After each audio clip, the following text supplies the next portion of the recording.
Hello guys, Meena's કિચનમાં તમારું સ્વાગત છે। આજે આપણે બટાકાની ફ્રેન્ચ ફ્રાઈઝ બનાવવાના છીએ। એકદમ સાદી સિમ્પલ રીતે બનાવવાના છીએ, તો ચાલો આપણે બનાવીએ। ફ્રેન્ચ ફ્રાઈઝ બનાવવા માટે તેની ઉપર નાખવા માટે પહેલાં તો મસાલો બનાવી લીધો છે। ચાટ મસાલો, લાલ મરચું, હળદર, સ્વાદ અનુસાર મીઠું નાખીને સારી રીતે મિક્સ કરી લેવું। અને પછી ફ્રેન્ચ ફ્રાઈઝ બનાવવા માટે 3 મોટી સાઈઝના બટાકા લીધા છે। બટાકા ધોઈને લઈ લીધા છે અને પછી બટાકાને આ રીતે છોલી લીધા છે। બટાકા છોલાઈ ગયા છે તેને આ રીતે કટ કરી લેવા અને ઊભી બટાકાની ચિપ્સ કરી લેવી અને બાઉલમાં પાણીમાં નાખી લેવી અને તેને સારી રીતે ધોઈને પછી કટકામાં નાખી લેવી અને સારી રીતે કોરી કરી લેવી।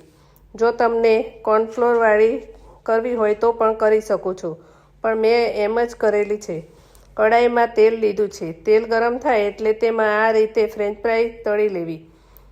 થોડો બ્રાઉન કલર થાય અને સરસ ચડી જાય ત્યાં સુધી થવા દેવી। આપણી મસ્ત મજેદાર ફ્રેન્ચ ફ્રાઈઝ બનીને તૈયાર છે।